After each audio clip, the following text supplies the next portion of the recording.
Outlet లెవెల్లో cash theft చాలా different stories జరిగినాయి అన్న. ఏంటి ఇంట్రెస్టింగ్ ఏమైంది చెప్పు. మొన్న ఏమైందంటే సాగర్ ఒక 3 days అవుట్లెట్ ని బాగా మానిటర్ చేస్తున్నాడు. ఎందుకు డౌట్ వచ్చిందో ఏమో డౌట్ వచ్చింది. వాకింగ్స్ ఎక్కువైనాయి, క్యాష్ తక్కువ అవుతుంది. ఏందిరా ఇది వాకింగ్స్ పెరిగితే క్యాష్ పెరగాలి కదా, క్యాష్ తగ్గుతుంది ఏందా అని డౌట్ వచ్చింది. డౌట్ వచ్చి ఒక 2-3 days బాగా మానిటర్ చేసుకున్నాడు. ఒకటి మీద డౌట్ ఉందిరా అని చెప్పిండు. ఇప్పుడు చెప్పేది ఇప్పుడు.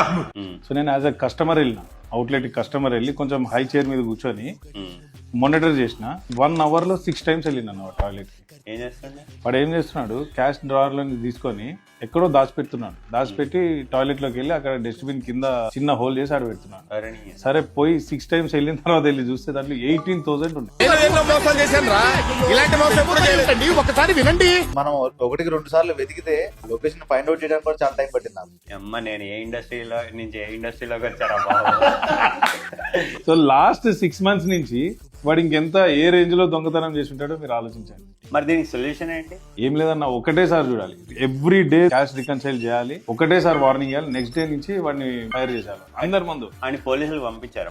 పంపించేసి సాగర్ కంప్లైంట్ ఇచ్చి పంపించేసి పోలీస్ స్టేషన్ లో 3 days ఉన్నాడు. It has to be an example. వేరే వాళ్ళు చేయడానికి భయపడాలి. వీడిని తీసుకెళ్లి మన కొత్తగా చేరిన కానిస్టేబుల్స్ ఉన్నారుగా, వాళ్ళకి వీడి మీద ఇంట్రాగేషన్ నేర్పించండి. 3rd degree ఈ గోల్డ్ పీకడం, ఐస్ పెట్టడం, ఇలాంటివన్నీ. ఇట్లాంటివి అసలు టాలరేట్ చేయకూడదు. మనం క్యాచ్ చేస్తే ఫైర్ ఇంకా ఫైరే. వాడు 3 days పోలీస్ స్టేషన్ లో ఉండాలి. అట్లుంటేనే భయపడతారు.